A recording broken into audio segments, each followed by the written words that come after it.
The International Criminal Court has issued an arrest warrant against Israeli Prime Minister and also the former Israeli Defence Minister for crimes against humanity and war crimes.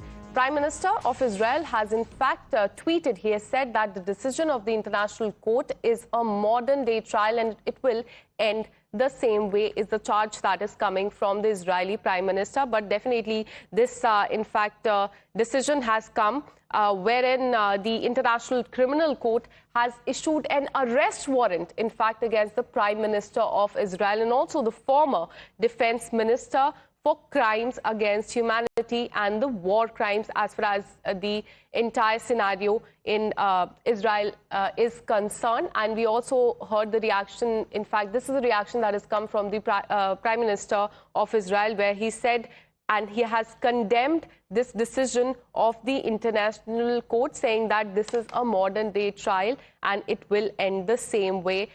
Is in fact the news that we're getting for you at this point in time, that the International Court, Criminal Court has in fact issued arrest warrant against Prime Minister of Israel. What happens after this and how this proceeds legally is something remains to be seen, but definitely a strong reaction has also come from the Israeli Prime Minister as far as this is concerned. For more on this, let me go across to my colleague Srinjoy Chaudhary, who joins us live on the broadcast.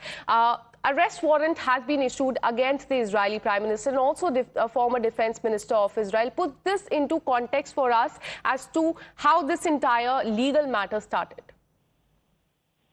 Well, first of all, what Netanyahu has said is very strong language. He has compared his case with the Alfred Dreyfus case, which happened in Paris over 100 years ago. And that was a serious case of anti-Semitism. Here was an innocent man who was accused of treason when he was innocent and very, very badly treated and punished. Now, Prime Minister Netanyahu has compared himself with Alfred Dreyfus.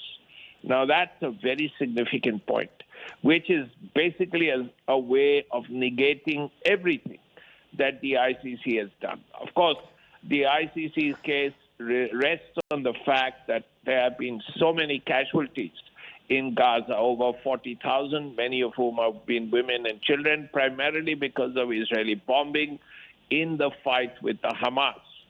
Now, this case with the Dreyfus is a very significant point made by Prime Minister Netanyahu, basically saying that here is another man who, like Dreyfus, who is being wrongly convicted of doing something which he has not done.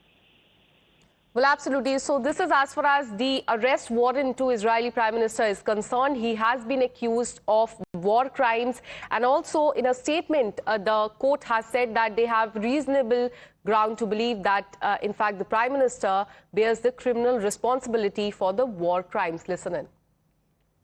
The Medic decision of the International Court in The Hague is a modern Dreyfus trial, and it will end the same way.